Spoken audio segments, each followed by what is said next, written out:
국제투자 11주차 강의를 시작하겠습니다.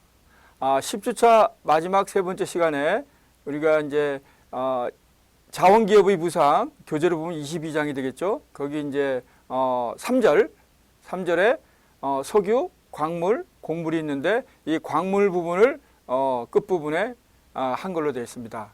그래서 이제 10주차 그 3교시 마지막 부분에 세계 2위 강산업체인 브라질의 발레가 97년 민영화 이후에 M&A 등을 통해서 관련 다각화에 주력하는 한편 경영 합리화도 지속적으로 추진하고 있다. 여기가 이제 마지막 부분에 이렇게 설명한 것 같습니다. 그래서 오늘 이제 11주차는 이어서 발레는 이제 2000년 이후에 제지, 비료 등 불필요한 사업은 과감히 매각하고 철광석, 니켈 등 관련 사업 분야 M&A에 총 245억 달러를 투자한 바 있습니다. 발레는 캐나다에 잉코를 인수함으로써 니켈 시장 1위로도 부상하는 등 M&A 전략에 힘입어서 2007년 말에 시가총액이 1,700억 달러로 1997년 말 대비하면 17배나 급증한 것으로 조사되었습니다. 전기동의 경우에는 업계 3위 기업이 2위 기업을 인수하면서 1위와 치열한 경쟁을 전개하고 있습니다. 1위 기업인 이제 칠레의 코델코는 2006년 세계 전기동 생산량의 17%를 생산한 바 있습니다. 3위 기업인 미국의 프리포트 맥모레는 2007년 2위 기업인 미국의 펠프스닷지를 인수하면서 매출 규모 면에서 코델코와 대등한 수준으로 성장하게 되었습니다. 자, 이제 세 번째 이제 곡물에 대해서 살펴보겠습니다. 곡물 산업 전반에 대한 이 다국적 기업들의 과점화 현상이 심화되고 있습니다. 곡물 부분은 상위 3개사가 있는데요. 카길, ADM, 번기 이 3개사가 2003년에서 2007년간 연평균 10% 내외의 매출 증가율을 기록하고 있습니다. 그러나 이제 식량이라는 특수성과 국가라든지 유엔이나 뭐 기타 국제기구 등의 압력으로 인해서 이익률은 낮은 수준으로 이렇게 제한되어 있습니다. 그래서 5% 미만의 낮은 이익률을 시현하고 있는 실정입니다. 표 22-7을 보면 곡물 메이저들의 주요 경영 성과가 나타나 있습니다. 참고하시기 바랍니다. 종자, 가공 및 판매 등 가치사슬 전반에 걸쳐서 다국적 기업의 과점 현상이 심화되고 있는데요. 이 곡물산업 가치사슬의 양단인 종자사업과 유통사업도 다국적 기업의 지배력이 확대되는 추세를 보이고 있습니다. 유전자 조작 기술과 바이오 연료의 중요성이 증대되면서 미몬산토와 듀폰, 스위스의 신젠타 등이 종자 메이저로서 세계 시장을 장악하고 있습니다. 또한 월마트도 1998년에 식료품 유통사업에 뛰어들면서 2006년 매출의 45%를 식료품에서 올리고 있습니다. 따라서 세계 식료품 시장의 6.1%, 미국 시장의 19%를 점유하면서 최대 식료품 유통기업으로도 부상하였습니다. 특히 콩, 옥수수, 밀 등 세계 곡물 무역에서 소위 3대 곡물 메이저 카길, ADM, 번개의 시장 점유율은 무려 90%에 이르고 있는 실정입니다. 또한 무역 장벽의 완화로 곡물 메이저의 이러한 장악력은 아시아, 남미, 아프리카로 급속히 확대되고 있는 실정입니다. 이들 곡물 기업의 주요 성장 전략은 역시 우리가 앞에서 지적한 바와 같이 M&A, 전략적 제휴, 정부와의 안정된 관계 유지입니다. 이 곡물 메이저는 가치사슬 전반에 걸쳐서 인수합병, 전략적 제휴, 스트래티직 얼라이언스라고 하죠. 전략적 제휴 등을 통해서 시장 지배력을 강화하고 장악하고 있습니다. 업계 1위 이제 카길이 98년에 2위인 컨티넨탈의 곡물 부분을 M&A 함으로써 압도적인 시장 지배력을 확보한 바 있죠. 그래서 카길의 세계 곡물 점유율은 2003년에 무려 50%를 초과하는 것으로 조사되었습니다. 또한 종자 및 유통업과 전략적 제휴를 통해서 곡물 산업의 주도권을 장악하기 위해서 또한 주력하고 있습니다.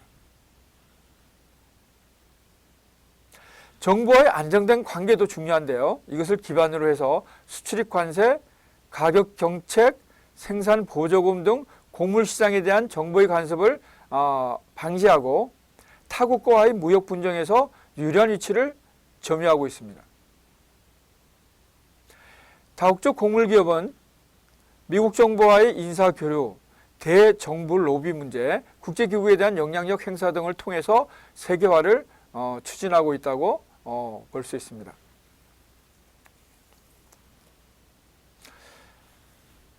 자, 이제 마지막으로 본장의 마지막으로 제4절 이제 시사점을 살펴보겠습니다. 자원 부국과 자원 기업의 부상에 따른 시사점은 우리 세 가지 측면에서 살펴보게 되는데요. 첫 번째는 자원 부국의 부상에 따른 사업 기회의 적극적인 활용입니다. 네, 두 번째 측면은 틈새 분야 및 경쟁 우위 분야의 적극적인 진출이 되겠습니다. 세 번째는 선진 자원기업의 전략에 대한 벤치마킹입니다. 이 세 가지 측면을 이제 차례대로 살펴보도록 하겠습니다. 첫 번째 측면인 자원부국의 부상에 따른 사업기회의 적극적인 활용입니다. 다수의 경제 전문가들이 중국, 인도 등 신흥개발도상국들의 고도성장과 자원부국의 산업 다각화 정책에 힘입어서 자원의 보유 및 수출이 지속가능한 경제성장으로 이어질 가능성이 크다고 지적하고 있습니다. 우리가 앞에서 살펴본 바와 같이 소득 수준 향상이 되면서 내구 소비재 수요 확대는 물론이거니와 광물 및 곡물 자원 등의 소비가 지속적으로 증가하고 있습니다. 일부 경제 연구기관들은 국제유가가 배럴당 50에서 70달러 선으로 하락해도 2020년까지 중동 산유국으로 유입되는 오일만이, 즉 석유를 수출해서 벌어들인 이 돈을 오일만이라고 그러죠. 오일만이는 4.7조에서 6.2조 달러에 이를 것으로 전망하고 있습니다. 한국은 대표적인 자원 수입국으로서 가격 상승의 부담을 그대로 떠안기보다는 자원 부국이 제공하는 사업 기회를 적극적으로 활용할 필요가 있겠습니다.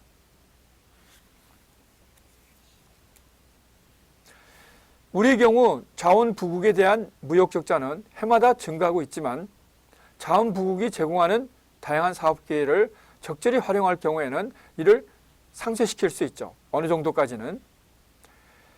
한번 수치를 볼까요? 대자원 부국의 무역 적자가 급증하고 있는 것은 2000년에 191.8억 달러였지만 2007년에 오면 481.5억 달러로 급증했습니다. 또한 중동 지역에서 향후에 1조 3천억 달러 이상의 건설 프로젝트가 진행되고 있고 러시아에서도 향후 3년간 1,850억 달러 규모의 인프라 사업이 전개될 것으로 예상됩니다.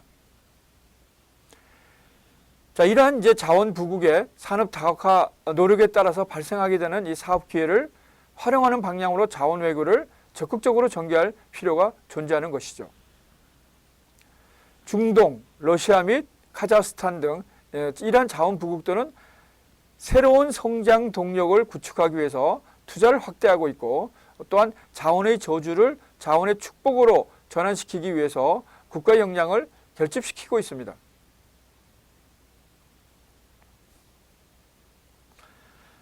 자원 부국이 추진하고 있는 도로망, 인프라가 되겠죠. 첨단 신도시, 정보화 사업, 이 전체적으로는 이제 이러한 다양한 이제 인프라 구축 사업에 적극적으로 참여할 필요가 있습니다. 그래서 이러한 경제적인 실리를 확보하고 또한 자원 부국과의 자유무역 협정, 즉 FTA를 조기에 체결한다면 더욱더 우리 기업들이 더욱더 수월하게 진출할 수 있는 그런 기반을 이제 정부가 마련하는 것이 되겠습니다.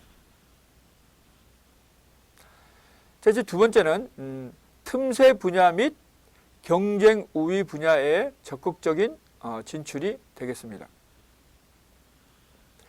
자원부국들의 국가 발전 전략과 연계해서 다양한 사업 기회를 개발할 필요가 있습니다. 특히 글로벌 자원기업이 미처 관심을 가지지 못하고 있는 이런 틈새 분야나 한국 기업이 강점을 보유하고 있는 분야에 적극적으로 진출할 필요가 있겠습니다. 대표적인 사례로는 미래형 신도시인 UCT 사업을 지적할 수가 있습니다. 이러한 사업의 주요 해당 국가를 본다면 오일마니가 풍부하고 IT 기반이 중동 지역에서 어느 국가보다 양호한 아랍에미리트 즉 UAE에 우선적으로 진출할 필요가 있겠습니다. 자, 이걸 교두보로 해서 인근 중동 국가와 북아프리카로 진출을 확대하는 것이 바람직하다고 할 수 있겠죠. 자, 우리의 경우를 보면 신도시 개발의 풍부한 경험을 축적한 바 있습니다. 여러분도 잘 아시는 바와 같이 자, 1기 신도시 개발이 이제 분당, 일산 등이죠. 그다음 2기 신도시라면 이제 김포 등을 지적할 수 있죠. 3기 신도시는 2019년 5월에 이제 발표한 바 있습니다. 제가 알기로는 고향 등 이렇게 이제 나와 있는데요. 자, 이러한 이제 풍부한 경험을 우리는 가지고 있습니다. 그다음에 또 IT, 전자산업 등 관련 산업의 전반적인 동반 지출이 또한 우리가 강점을 가지고 있는 이러한 분야의 건설이라든지 IT, 전자산업 등에서 우리는 충분한 경험과 역량을 소지하고 있다고 얘기할 수 있습니다. 그래서 이러한 분야들이 이제 결국 확대하는 것이 바람직하다고 할 수 있겠습니다. 그래서 또 하나 이제 포인트는 이제 다양한 영역에서 사업을 이제 영위하고 있는 한국 기업 그룹의 복합력을 기반으로 해서 패키지형 접근을 시도하는 것도 바람직합니다.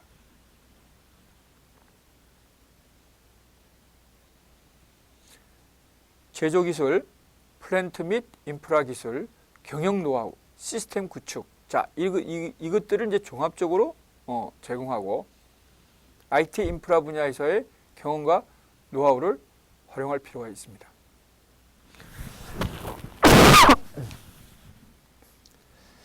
글로벌 자원기업이 보유하지 못한 복합력을 활용할 경우에 자원기업이 관심을 가지고 있지 않은 지역이나 사업 분야에서 기회 선점이 가능하죠. 예를 들면 이제 주식회사 대우 인터내셔널 등이 아프리카 마다가스카르의 니켈 광산 개발과 열병합 발전소 건설 프로젝트를 연계시킴으로써 수주에 성공한 바 있습니다.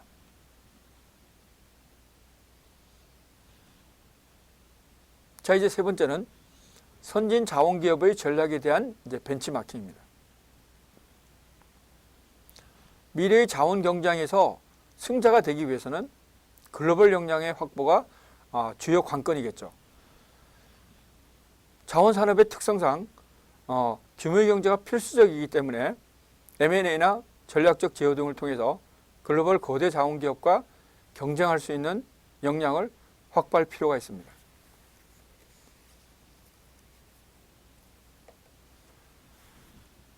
정유 및 농산물 유통의 대형화나 전후방 산업에 위치한 기업들의 연합전수를 추진하는 것도 바람직한 방안입니다. 국경 없는 이제 글로벌 경쟁에서 생존하기 위해서는 국경을 초월한 세계화 전략이 필요함은 주지의 사실입니다. 국내 자원기업도 글로벌 기업을 M&A하거나 협력관계를 구축하는 등 국적을 초월한 경영 전략을 추진할 필요가 있습니다. 예를 들면 미국의 식량 메이저 번기는 원래는 네덜란드 기업이었습니다. 네덜란드 기업으로 출발해서 벨기에, 아르헨티나를 거쳐서 현재는 미국 기업이 되었습니다. 자원 관련 공기업이 글로벌 플레이어로 변화할 수 있도록 민영화를 적극적으로 추진할 필요도 있습니다. 예를 들면 민영화 이전에 방만한 경영에 직면했던 발레의 경우도 1997년 민영화를 통해서 과감한 도전 정신과 우리가 흔히 리스크 테이킹이라고 그러죠. 과감한 도전 정신과 글로벌화를 적극적으로 추진한 결과 세계 2위의 광산업체로 부상하게 되었습니다. 자, 그러면 민영화의 한번 장점에 대해서 우리가 한번 정리를 해보죠. 자, 민영화의 장점은 뭐 크게 제가 네 가지로 정리해 봤습니다. 첫 번째는 글로벌 경쟁에 대처할 수 있다는 것입니다. 자, 우리가 보면은 국영기업이나 공기업의 대표적인 단점이 관료주의입니다. 관료주의. 자, 관료주의 또 폐해는 결국 의사결정이 신속하게 이루어지지 않는다는 것이죠. 자, 뭐 이렇게 글로벌 경쟁에 처했을 때는 필요한 제품을 누가 적시에 내놓게 되는가, 시장에 출시하게 되는가가 그야말로 경쟁의 관건이 되죠. 그래서 그러한 것에는 결국 시의성, 이 의사결정의 신속성, 뭐 이런 것들이 굉장히 이제 중요한 포인트인데, 이게 이제 공기업이나 국영기업은 민영기업에 비해서 뒤떨어진다는 것이죠. 자, 두 번째는 이제 효율성을 높일 수 있다는 것이죠. 자, 이 효율성, 뭐 세 번째 경영 합리하고도 이제 연결 짓는 이런 내용인데요. 이건 뭘까요? 결국 혁신이 일어날 수 있는 가능성이 민영기업이 공기업보다는 대체적으로 높다는 것입니다. 자, 혁신이 일어날 때 결국 생산성이 제고될 거고 경쟁력이 높아지면서 결국 기업의 수익이 더 높아지게 되겠죠. 즉, 이걸 다시 다른 말로 말하면 성과에 따른 보상이 공기업보다는 민영기업에서 훨씬 더 강하게 발생할 수 있다는 얘기입니다. 자, 이제 네 번째는 이제 도덕적 해이를 방지할 수 있다는 것이죠. 자, 결국은 이제 공기업은 경영이 실패해도 결국 뭐 구성원들에게 어떤 크나큰 어떤 페널티는 주어지지 않습니다. 그러나 민영기업의 경우에 경영이 실패하면 궁극적으로는 회사가 문을 닫는 것이죠. 따라서 끊임없이 결국 혁신하고 생산성 높이고 경쟁력을 궁극적으로 높이게 되는 것이죠. 그래서 결국 경영 실패에 따른 책임 소재가 민영기업은 분명한 반면에 공기업은 그런 것이 민영기업에서는 월등히 약화되어 있다는 것이죠. 자, 이것이 결국은 민영기업, 특히 민영화해야 되는 공기업의 당위성이 있다고 할 수 있겠습니다. 자, 이렇게 이제 한번 정리를 이제 저희가 이번 학기에 이제 해봐야 되는데요. 자, 일단 여러분들이 이제 강의 계획서를 다시 한번 볼까요? 강의 계획서에 보면, 우리가 이제, 원래 이 강의 계획서는 이제 오프라인 강의를, 하는 전제하에서 이제 짜여진 것이죠. 그래서 이렇게 보면, 15주째 우리가 이제 한 학기 이렇게 소화하는데, 교재는 제가 21세기 글로벌 M&A 포커스, 투자 포커스라는 교재를 가지고 쭉 이제 2주소부터 이제 15주까지 강의를 하는 것으로 되어 있습니다. 그러니까 여러분들이 잘 이제 경험해 왔듯이 이제 코로나19 사태로 인해서 최초에는 뭐 4주, 그 다음에는 8주, 그 다음에는 지금 현재로서는 뭐 한 학기 내내 이렇게 온라인 강의를 하게 되는 상황에 이르렀습니다. 자, 온라인 강의를 하다 보니 그야말로 25분에서 26분 강의를 제가 1시간에 주로 하는데요. 이게 이제 이 오프라인으로 보면은 대체적으로 뭐 2시간에 가까운 이런 양을 하는 겁니다. 25분 강의지만 오프라인으로 강의 보면은 2시간 강의의 분량에 해당하는 거예요. 제가 이제 경험해 보니까 진도가 이제 그렇게 이제 나가게 됩니다. 물론 이거는 교수에 따라서 물론 이제 뭐 좀 차이가 있겠습니다만은 제가 일반적으로 하는 이런 패턴으로 보면 결국은 그래서 지금 우리가 11주차 강의를 찍었습니다만은 우리가 강의 계획서에 나와 있는 이 진도는 다 소화했습니다. 그리고 앞에 4주도 강의 계획서 상에 없는 이제 4주가 끝나고 5주째부터 오프라인을 전제했기 때문에 이제 그런 계획이 나왔는데요. 거기서 이제 관련되는 사항을 우리가 쭉 했었죠. 그럼에도 불구하고 11주차 강의에서 이렇게 다 뭐 그것도 이제 다 마치지 못한 경우죠. 3시간을 마치지 못하는 경우에서 이렇게 다 이렇게 끝나게 됐는데요. 이게 우리가 이제 이게 끝났습니다. 제가 좀 약간 이제 좀 착각을 했는데요. 요게 끝났죠. 지금 우리가 이제 살펴본 게 22장 강의가 끝났죠. 22장 강의. 여기 지금 약간 착오가 있었네요. 그래서 이제 23장 이제 강의를 하고 그 다음에 내가 이제 해야 될 얘기를 지금 이제 22 다 끝난 줄 알고 제가 이제 얘기를 했네요. 자, 그러면 이제 23장 이제 강의를 우리가 이제 진행해야 되는 이런 상황입니다.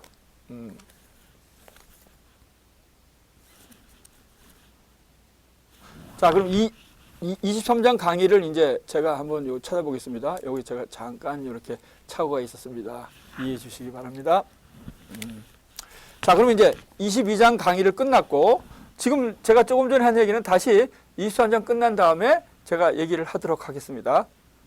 자, 23장은 이제 세계 주요 국가의 FDI 유치 정책 분석입니다.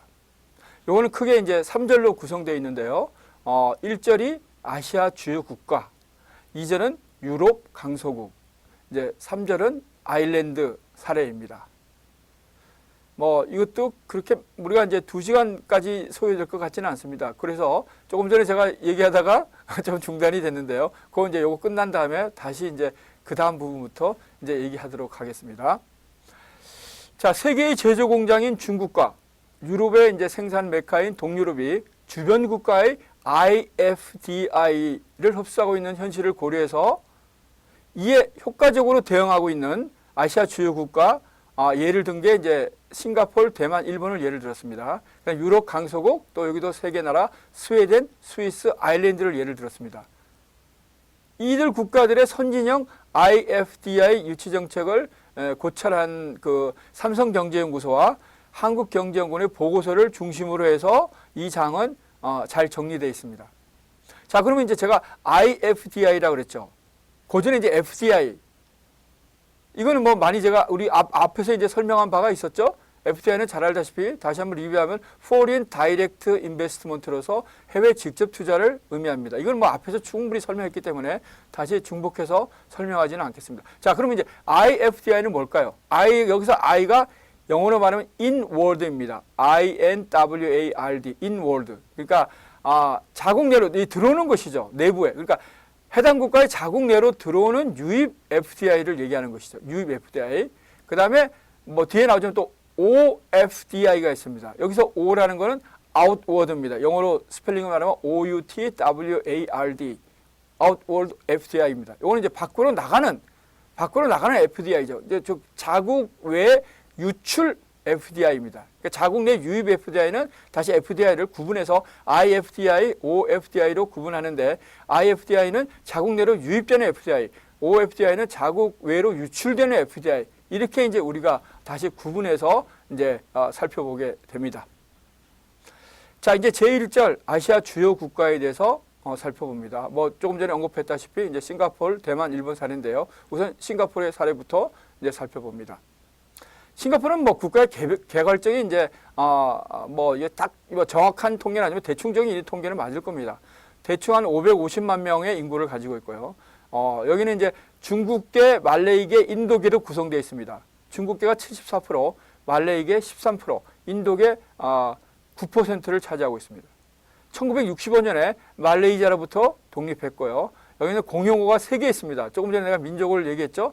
영어가 이제 공용어로서 30%를 쓰고 있고, 중국어 공용어로서 36%, 말레이어 공용어로서 12%. 그러니까 영어, 중국어, 말레이어가 다 공용어로 되어 있습니다. 그래서 싱가포르 사람들이 뭐 대개 이제 중국계가 74%니까 4명 중에 3명은 중국계인데 대개 중국어는 하겠죠. 근데 대개 다 영어를 잘합니다. 영어가 공용어이기 때문에. 그래서 이제 그야말로 이제 경쟁력이 있는 것이죠. 우리가 싱가포르가 조그마한 뭐 도시국가지만 결국 뭐 홍콩도 마찬가지입니다만은요. 싱가포르가 도시국가지만 그 뭐 세계 뭐 그냥 상위 수준의 경쟁력을 가지고 있는 그 요인으로는 뭐 이렇게 이제 개방된 구조와 최적화된 산업 구조를 택한 것과 또 영어를 사용한다는 게 그야말로 상당히 이제 중요한 메리트가 되는 것이죠. 그 다음에 1인당 GDP는 한 5만 한 6천 달러에 이르고 있고요. 뭐, 이게 산업 구조는 단순합니다. 서비스업이 75%, 제조업이 25% 이렇게 차지하고 있습니다. 농업은 이제 거의 뭐 없는 것이죠. 자, 싱가포르는 그 중에서도 생명과학 분야에 특화를 하고 있습니다. 2000년대 들어서 고부가치 산업인 생명과학 분야 유치를 국가 전략으로 설정한 바 있고요. 그래서 생명과학 분야 다국적 기업들이 전 세계를 대상으로 상품을 개발한다는 점에 있어서도 전략적 선택의 배경이 되고 있고요. 이것이 바로 협소한 내수 시장의 싱가포르의 약점을 보완하는 것이 되겠습니다. 1교시 강의를 마치겠습니다. 2교시 때 우리가 강의를 다시 시작하겠습니다.